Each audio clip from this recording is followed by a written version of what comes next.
My mic was muted. Good evening, everybody. Welcome to this very special episode of Songwriting Simplified with me, Jonny Lipsham, here at jonnylipshamstudios.co.uk as we celebrate the release of the first major update to Studio One Pro 7, released this afternoon. So this is version 7.1, everybody. I hope the majority of you have managed to get hold of it and have checked it out, and I hope you've been able to also watch the video that I made a couple of days ago and have got that uploaded this afternoon. So I hope you guys have found it useful and helpful and all of that fun stuff. There is a lot of stuff that is fixed in this release. And there are some new features for sure.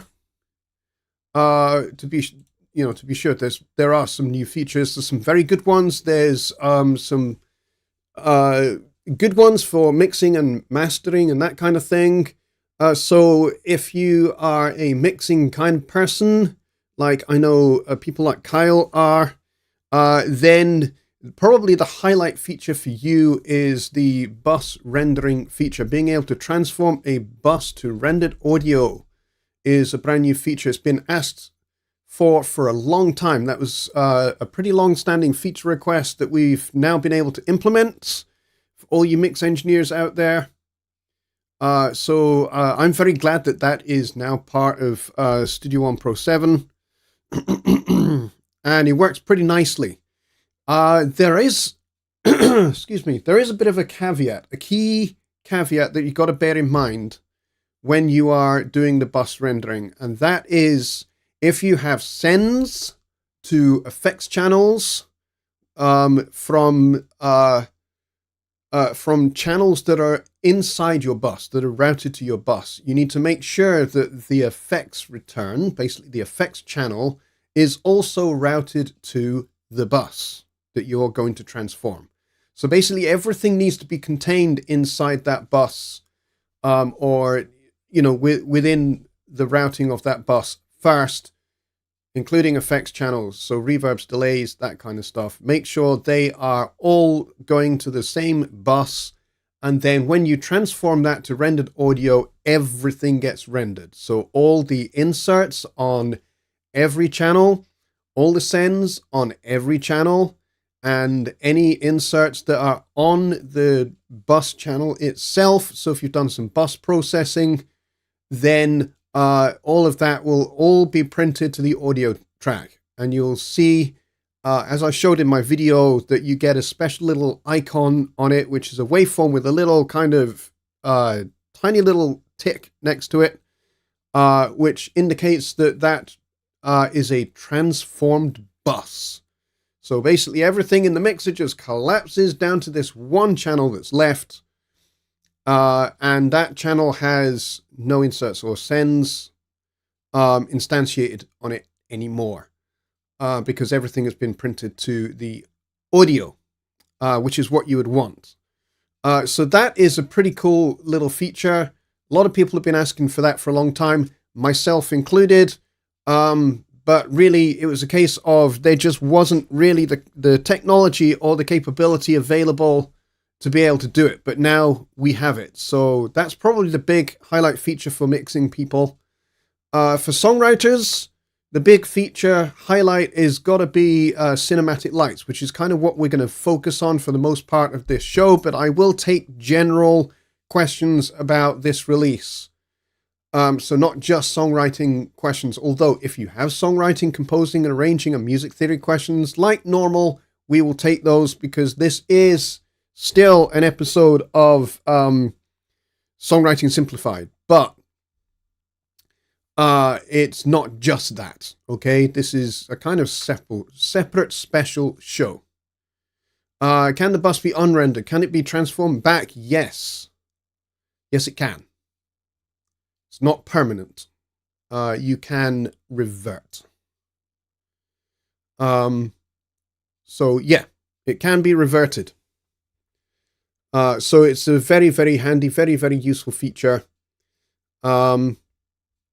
And there's an awful lot of stuff that was broken in 7.0 that is now fixed in 7.1. And, you know, I mean, this is how software development works, folks. You know, in an initial release, you do get quite a lot of unexpected bugs because, you know, when you test things in-house and even with an external beta group, not everybody's going to have this, you know, not everybody's going to have the same configuration. Not everybody's going to have the same computer, the same version of Windows, the same version of Mac OS, and not everybody's going to have the same exact hardware computer configurations. So not every possible eventuality can be tested for or covered. So there is that where, you know, things can be discovered out in the field, out amongst, you know, the general user base that we never see either in tech support or QA or even in the beta group. You know, bugs that are uncovered by customers. Just because, you know, it's impossible to cover every possible eventuality that something might pop up. But, you know, you guys are all pretty good. You make tech support tickets, and tech support do their best to try and reproduce them. And if they can, then they pass them over to QA, and then QA get them into the hands of developers, and developers get to work looking at the code base and seeing if they can fix that problem. And as the result is, a whole bunch of stuff was fixed in 7.1 that had not been fixed in 7.0.1 or 7.0.2. So that's a good thing. Lots of things being fixed and some new features, some long-standing new features as well, which is great. So I don't know if you guys have had the chance to see the release notes yet, but we will go through those before we get into cinematic lights. But first, let's see who is here. Billy Morgan, of course, first in the door, followed by Craig and the W5 family, followed by Roger Beckett, and of course, Gert de Loenzian. I'm not sure I'm going to get that name right, but you're here. Gert, I can never pronounce your last name, and I'm sorry about that. But you're here, and that's great. I'm glad you're back. Welcome back. And Stephen is here. Tony Stringer is here. Kyle Drzeziak is here. Don Oliver is here. Keith from Radio Top Trumpet is here. CHDB Music is here. Bobby Booth is here. My good friend Ron, who I was talking to in Discord, is here, going by the name of Keyman. And Dwayne is here as well. And Paul Morgan is here, not related to Billy. We got Brett Marley here, who is playing along. He's playing about with cinematic lights. Yes, it's awesome. And I think that's it so far. We got 19 people here, but only 10 likes. Come on, guys. You guys can do better than that.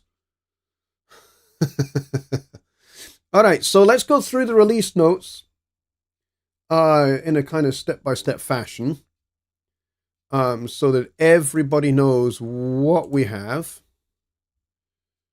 Let me just bring those up. And then we'll go over here. All right, so hopefully you guys can see this. So, first important new feature and new improvement is the 30-day demo version is now available.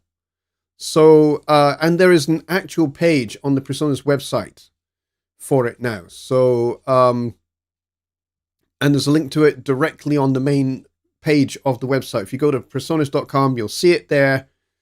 And then there's a learn more button. Just click on that. That takes you directly to the page for the demo. And so that is now available. Caveats are good. The demo is mostly full-featured.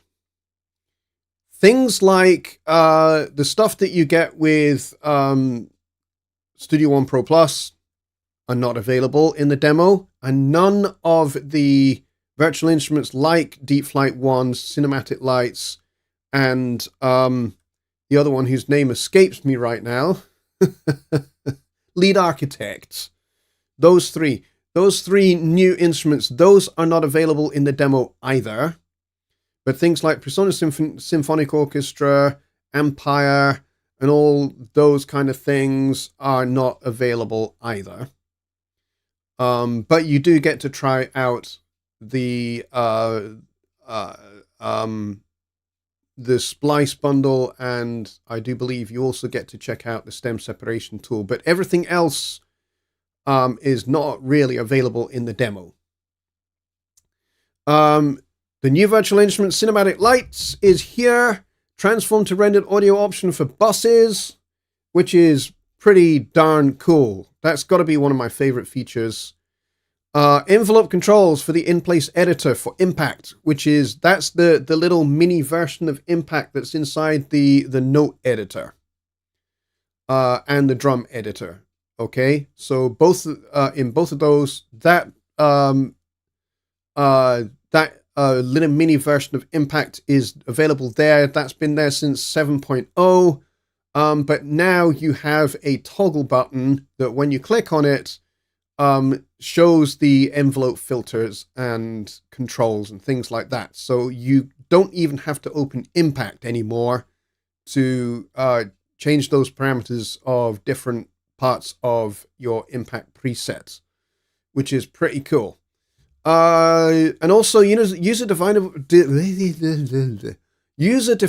crossfade for looped samples. Bit of a mouthful. What does this even mean? What could this possibly mean?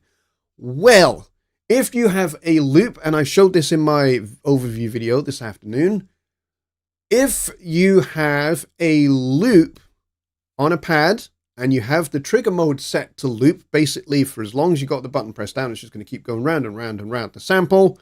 You can set a crossfade so that you don't get a pop or a click or a jutter or anything like that between the end of playing the sample and restarting playing the sample. Okay? So you don't get that anymore, and you can set that between 0, which is like pretty much no crossfade, and 1,000 samples. Now, do you actually see a visual representation of the crossfade? No, you don't, because it's between the end and the start of your sample, so it's impossible to show it, which is why you don't see it. But if you experiment and set the crossfade value, in my video I showed it as 50, but if you set it to, say, 1,000 samples, you can definitely hear the crossfade. Especially at a slower tempo, you're going to hear it more. Grid and event visibility improvements. As you can see over here, the grid is now pretty much over the top of the event containers rather than being behind it. So in previous versions of Studio One, everything has been basically on top of the grid, and then the difficulty has been going forward through various versions of Studio One is how to improve the coloring and the contrast of the events without making the grid look stupid. And this is what we ended up with. Now, in version 7.0, what we had was not great. But it wasn't fully finished. The whole grid thing and the whole improvements to the colors and contrast was not finished yet. So this is what we've been working on between 7.0 in October and now here in January for 7.1, is basically putting the grid on top of everything so that it's just really visible. So if you're not seeing a difference, then this can be adjusted in the appearance settings. Note event selection and editing improvements. Yes, there are a few of those which I went over. Multi-out instrument bus improvements. Basically, what does that mean? That means that the automatic instrument bus creation is now an option and not by default, which was a personal feature request of mine, but that's by the by. New commands for Launcher. I have not covered those yet because I really basically ran out of time for making any videos on Launcher, but there's a whole bunch of new commands, which of course, we know what we can do with commands. We can turn commands into macros, right? So if you're a big user of the launcher, I'm not really, haven't found a massive use case for it personally. That's not to say I don't like it. I do actually like it. I just haven't really found a personal, incredible use case for launcher yet. I'm sure I will. I just haven't yet. But it is incredibly cool, and there's some new commands for that. Option to keep speaker format on bounce in place. This is great. For those of you that have been complaining that when you bounce a mono track, it bounces to a stereo file, which not everybody wants. Now, the reason why that was done is because there were people who made a request who said, when we're bouncing a mono file, we want to bounce it with the panning included. So that necessitates a stereo file, because you can't pan a mono file in that respect. You can't pan it full left, bounce that, and keep the audio. It doesn't work. It has to be a stereo file with the audio panned. Otherwise, it's just a nonsense. It doesn't compute. So that's why that was basically the default behavior in version 7. And a lot of people who didn't want that then started to complain. And so what we have now is we have the best of both worlds. So if you want to be able to bounce and include your panning, great. You can carry on doing that. But if what you're doing, your work flow and your particular use case, actually you need to keep it mono, you can now do that again. But this time it's a command that is found in the right-click menu when you select the event. You go right-click on the event, you go to events, and then you'll see an option that says bounce to new track and keep speaker format. What does speaker format mean? That's the mono stereo and all of that kind of thing. So if you need to keep it mono, you now can. But it just means that now we get the best of both worlds. So those that want to be able to include the panning can. Those that don't want to include the panning can as well. So everybody should be happy now. Note editor added Lydian and Locrian musical scales, which is also available on the Atom SQ via an update for Atom SQ. So make sure if you have the Atom SQ, make sure you've got that. Status indicator for transform track buses and channels, and I showed that very, very briefly on the video. Moving on copying note events with arrow keys now follows the scale setting. Speaking of scales, with the Locrian or the Lydian, when you actually use the arrow keys, I'm going to show you this in a minute, it will, basically you can't go wrong. You can't, if you're doing if your work is entirely in D Dorian and you want to be able to, do some copying, then you can still do some copying. But this time it will follow the scale. So you can't possibly make wrong notes. Oh, dear, silly comments.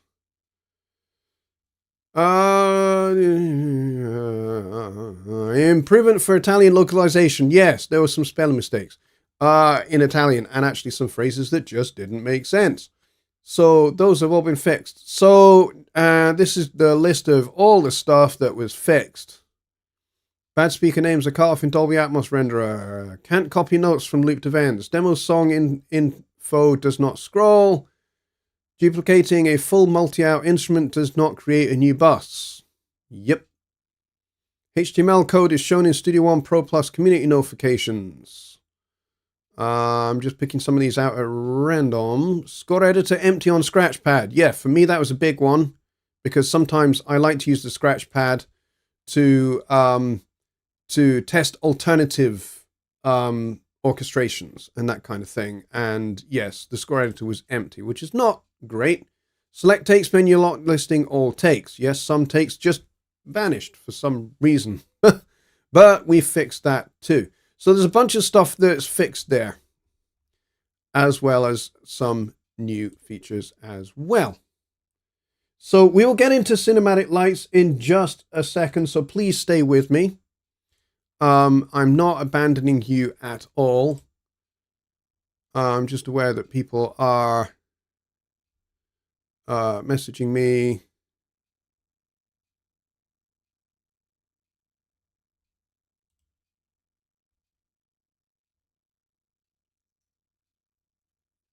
Yeah, you need to. Okay, yeah.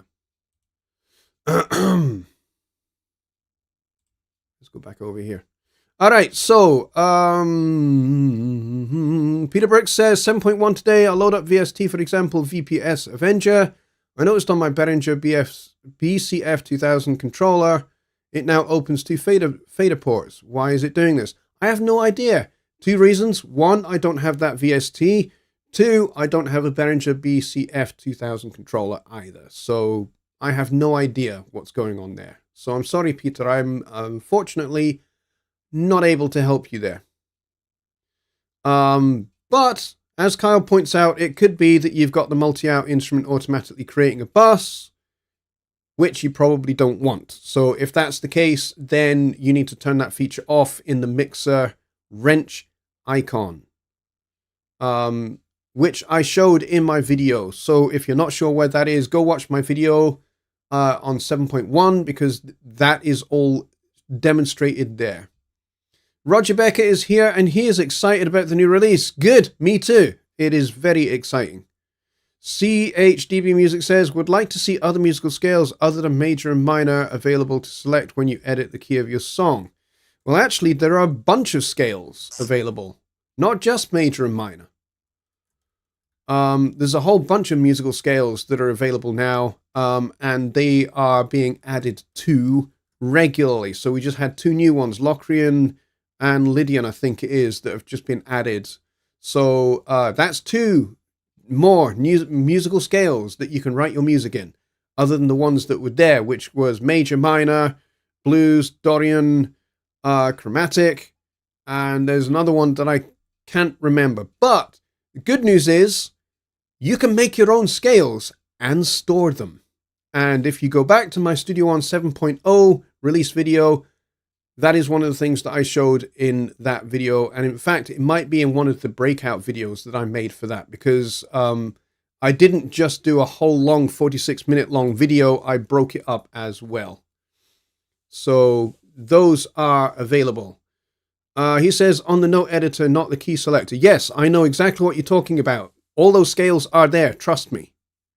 It's not just major and minor. There's a bunch of scales there.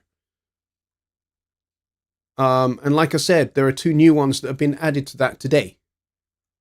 So I know you're talking about the note editor. So yes, those are definitely there.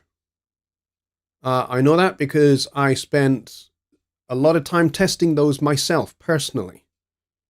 So I know that those are there.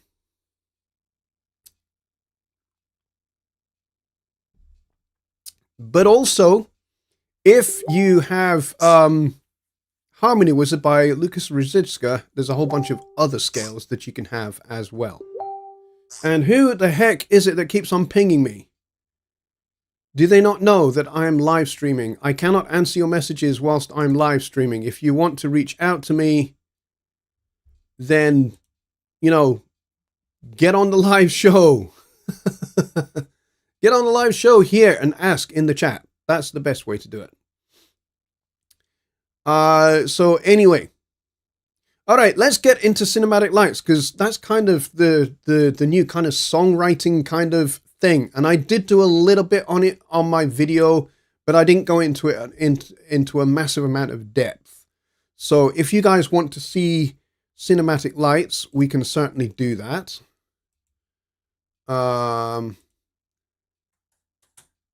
Let's go over here. We'll open this up. Before I do that, I'm going to close that. And we are going to go back over here. And here is cinematic lights. And there's a whole bunch of presets that are available that are in these folders. And I'll also get into the loops that come with this, which I did not cover in my video simply because of time. So let's start with some of these sustain presets, because they are absolutely gorgeous. And of course, you can adjust the balance just like you can with Lead Architect and Deep Flight 1 as well. And you can also adjust the panning of these as well from the bottom here, which is very, very cool. And you can adjust the effects levels, and even if they have effects on them at all. Cleon is here, and he says good night. Oh, okay. So you came here to say good night. Okay, bye then. I'm kidding. I'm sure you actually mean hello. But I'm glad you're here, Cleon. Welcome to the show. All right, so cinematic lights. Let's check it out. So.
So that is an absolutely gorgeous sound. Now, of course, you can turn on things like arpeggiator and repeater and that kind of thing to create some different effects. And like I said, you can adjust the balance of this. So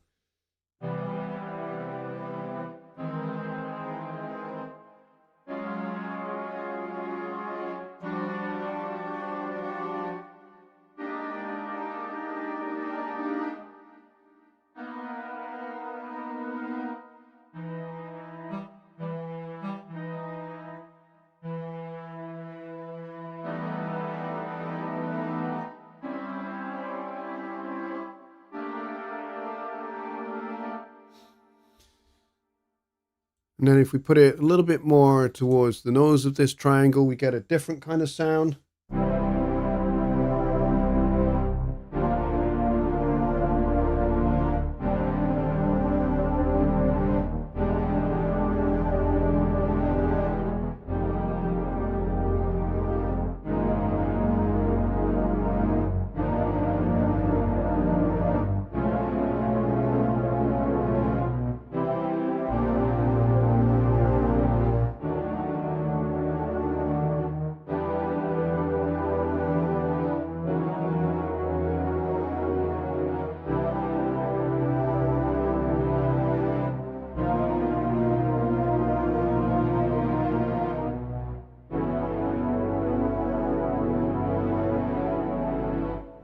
So different kind of sound again. Let's go and take a look at something different and see what this is like.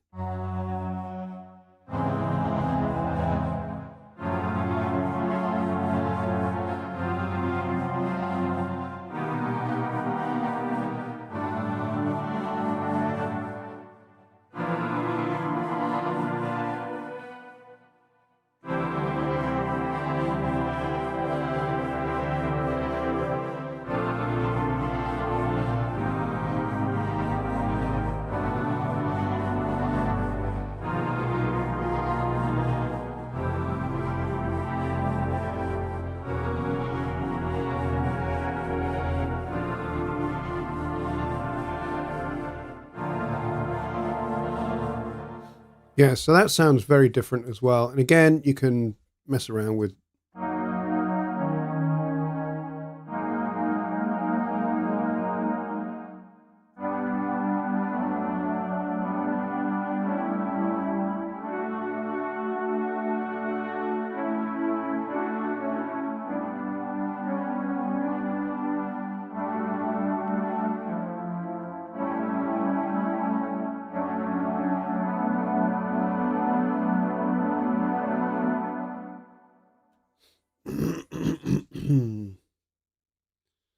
Okay, Mark has a great question. He says the keys and my atom button seem to be pressure sensitive for pitch. Can this be disabled? It's a good question.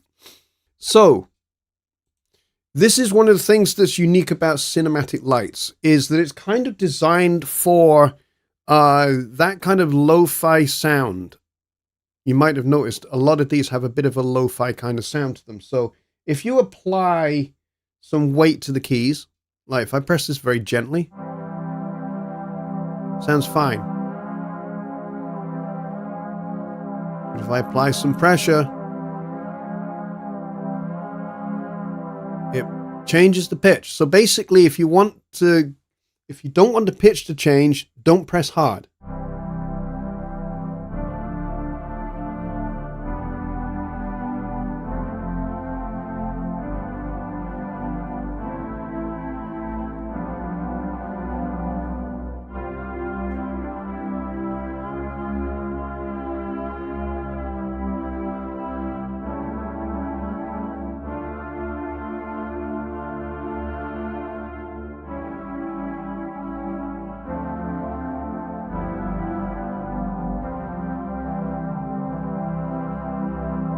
So press nice and lightly on your atom and don't push too hard, and then you won't get the pitch being changed. Gert says, can't find cinematic lights in my Studio One 7.1. Watch my video. The very first part of my video was deliberately designed to show you how to download and install cinematic lights. If you are a perpetual license holder, you may need to claim it in your account. Subscribers won't have that issue. It will just be there. But you may need to actually go claim it in your account. Everybody has this. It's not like virtual instruments of the past, where these were only available to subscribers. This is available to everybody. Okay, so now you get Deep Flight 1, Lead Architect, and Cinematic Lights, and any future instruments that may come. They will all be available for everybody that is a current user of Studio One Pro 7 on the latest build at the time that those instruments are released. So these three are available now in 7.1. So if you have Studio One 7.1, you're entitled to these. You get them. If in the future, in a future build of Studio One Pro 7, there are new instruments, then you need to be on that build to be able to get them. Okay? So that may mean in the future, you may need to purchase an upgrade in order to be able to get that as a feature and all the other features that come with that build. Okay? So bear that in mind. That's an important point to make. You also will need to restart. Once you've done the installation through the Studio One installation wizard and you've done all of that, you need to restart Studio One. Once you've restarted Studio One, it will appear in the Instruments tab as I am showing here. Okay, there it is, Cinematic Lights, right there. There's Deep Flight 1, there's Lead Architect. Okay. So that is how you need to go about doing it. Bobby Booth says, would you believe that today is the first time I had trouble with Studio One? No, I wouldn't believe it, but you pretty much never report anything. So in order for anybody to be able to help you, you need to tell us what the problem is. Okay? So try outlining what the problem is. Keith says, yeah, because we know how that went down last time. Yes. Yeah, a bunch of people decided to kick up some stuff, some of this stuff, because they couldn't get the instrument. And of course we listened and we said, okay, we'll make these instruments available for everybody, which is what we've done. So everybody should have access to these instruments now, and you will have them going forward, providing you are on the current release build when it's done, when that instrument is released with. Okay, so does anyone have any further questions about cinematic lights? Specifically, not the instrument, not how to download it, not how to install it, but specifically the instrument itself. I said I would show you the loops that go with this, so I'm going to do that right now. So up here in the loops tab, you should see, if I can find it, a folder called Cinematic Lights. I'm going to close Cinematic Lights for now. And I'm going to open it. And you've got a whole slew of different things here in these different folders. Okay. Including some loops. And these sound absolutely gorgeous. So I will demo some of these for you here.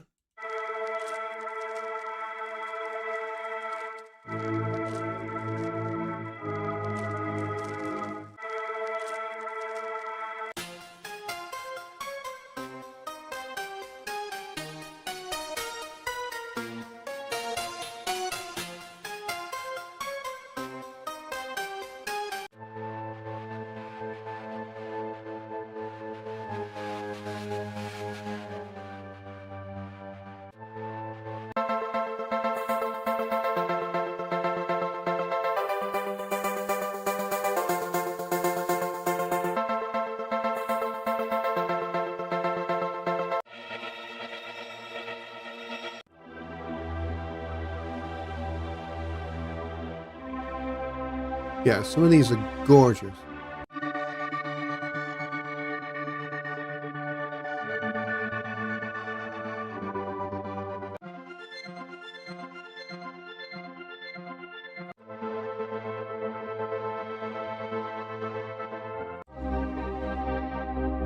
This one, I think this possibly has the funniest title of a music loop in Presonus history.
This particular one sounds like it might be slightly broken. I'm going to put a pin in this one and report this one. It sounds to me like it might be broken.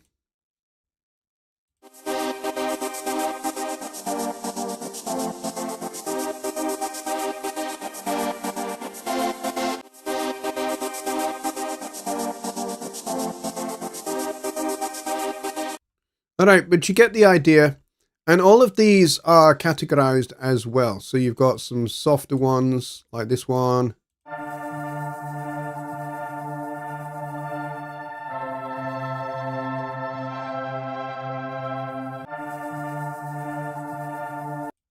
All right, so they're all categorized, as well as the ones that are loopable are appear as loops. And then you got some mono ones here as well.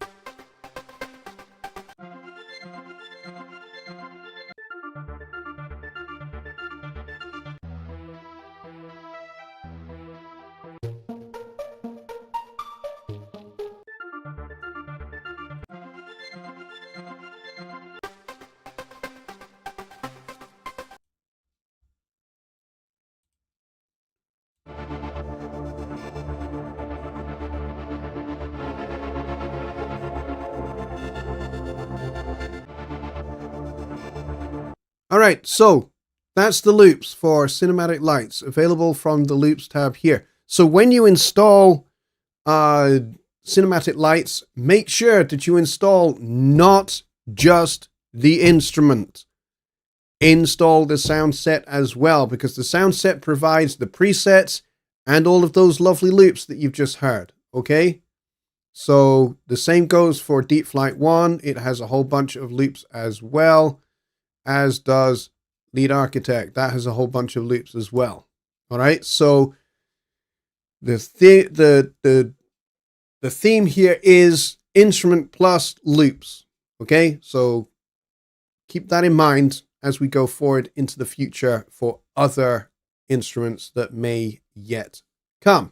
All right, so let's look at the next thing, which is very, very cool. So I've just knocked in a few notes here in this piano part here.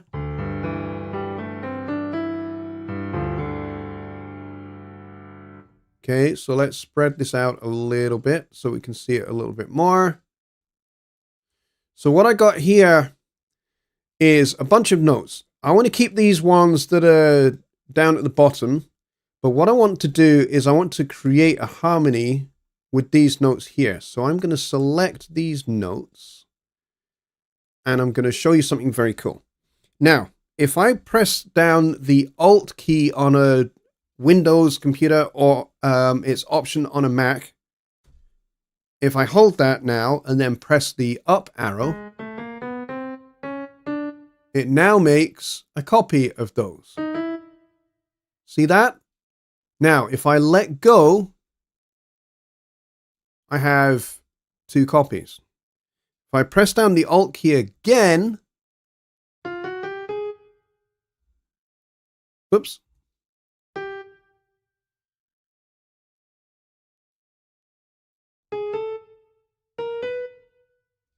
If I do that, I've got three copies. So now I've got 3-part harmony on top of this.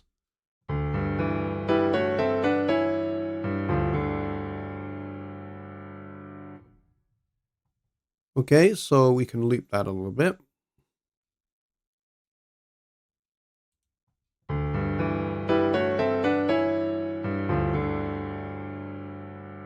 So this is a really cool way in which you can add layers of harmony.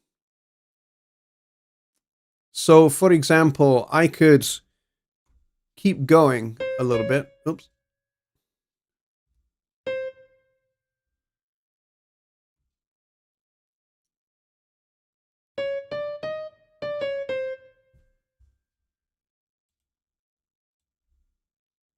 I just want to copy just this top line here.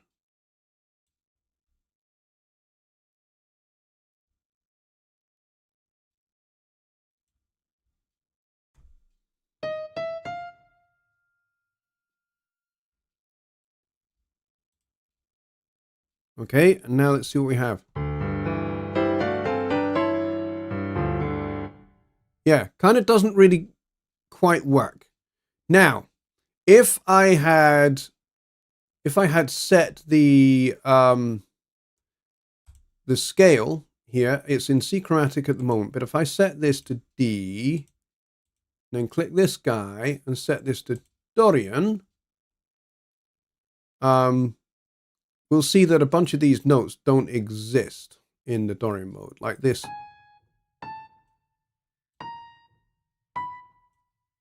This part here. And this note here. But everything else should now work.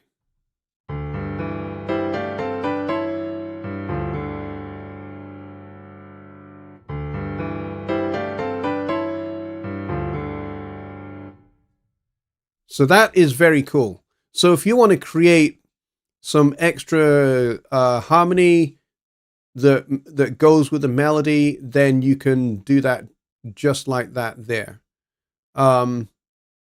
Especially if you have this snap ticked here as well. So now anything I do, so let's say I decide I want to be really extravagant and do the impossible. And I want to create a harmony on top of that.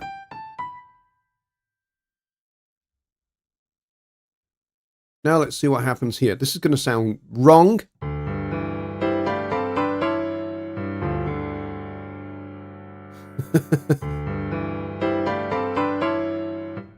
Kind of impossible to play as well, unless you're using a sustain pedal and you kind of hold those notes and then you spread these notes over two hands. And then, of course, we can look at this in the notation. If I set this to piano,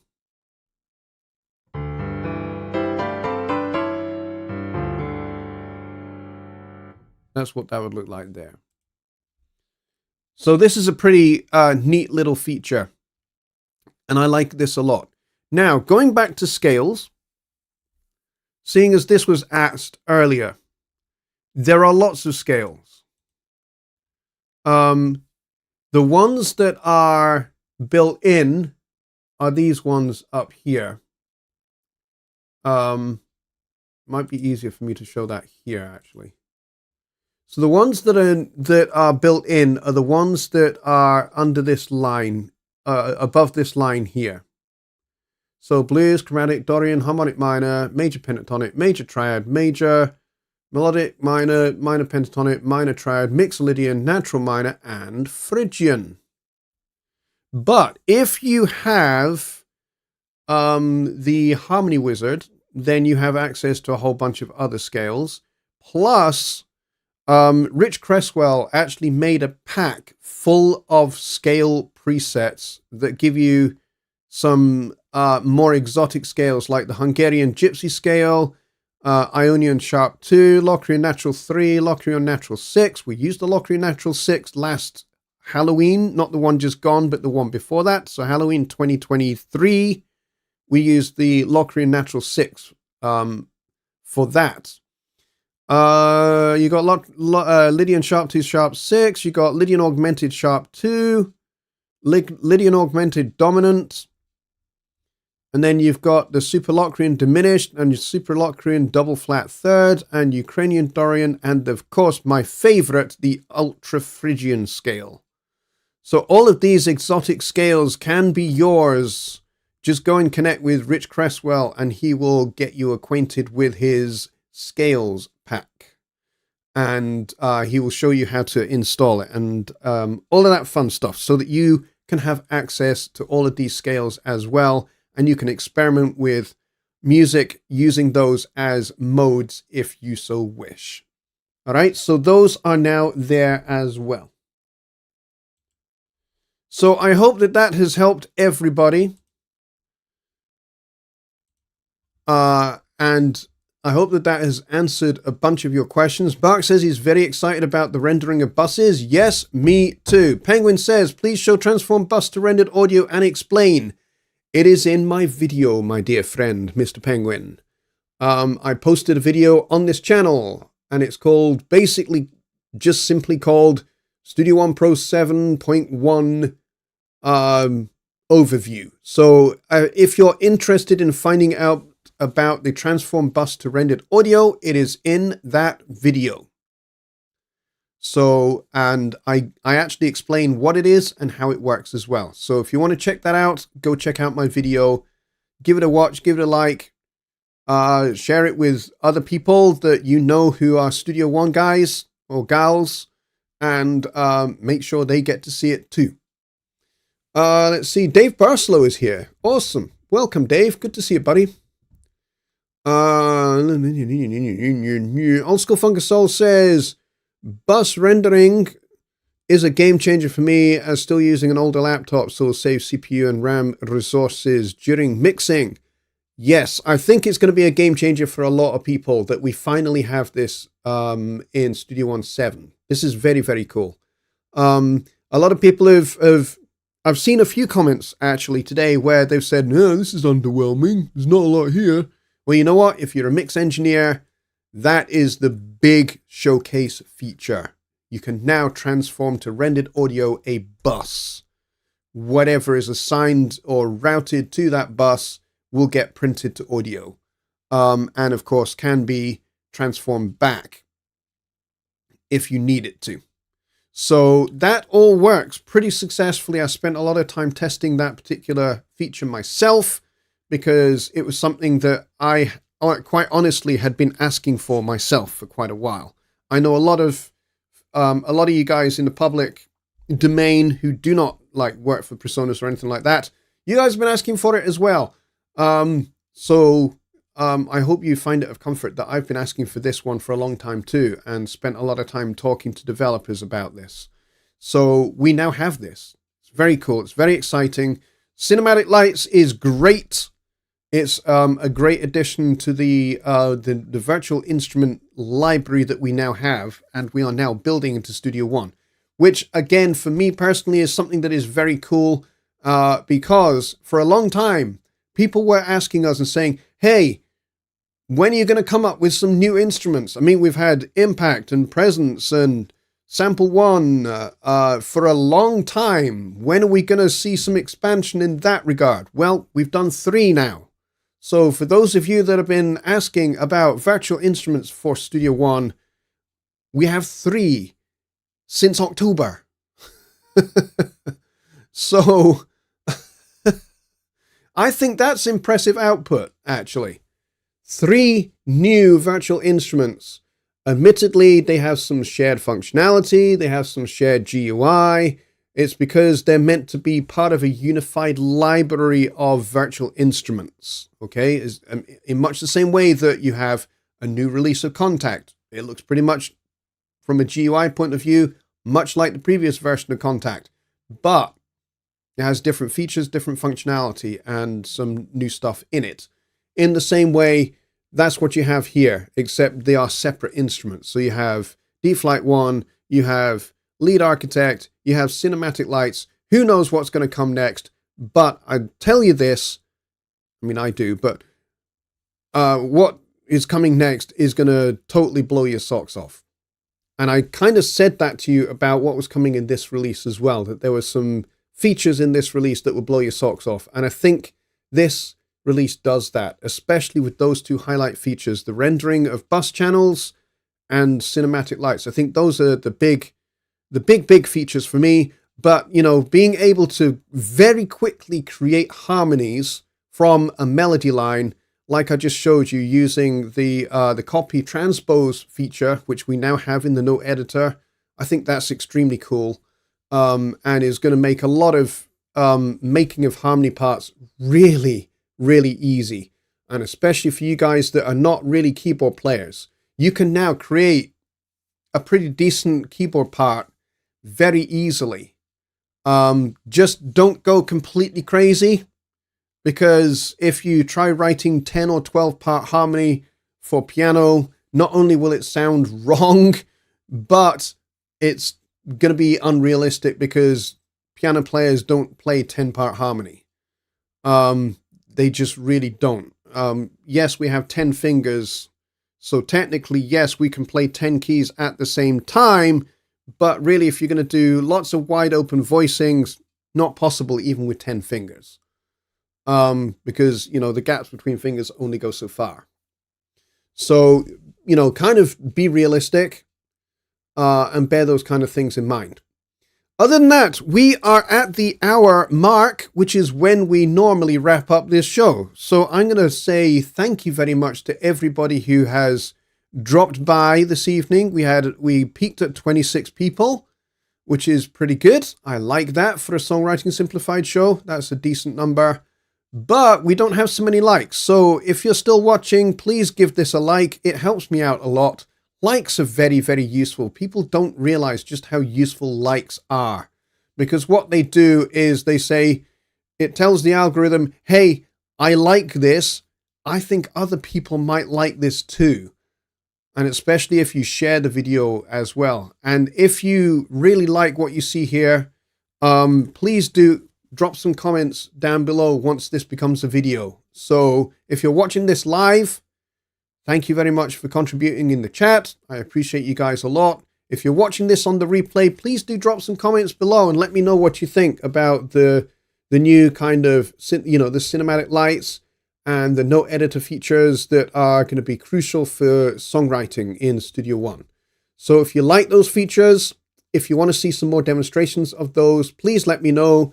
We will kind of pick this up again and we will look at the bus features and some more of the mixing type features on Sunday for Sunday Night Live. So if that floats your boat like it would for Bobby Booth and for Kyle Drajusiak, then please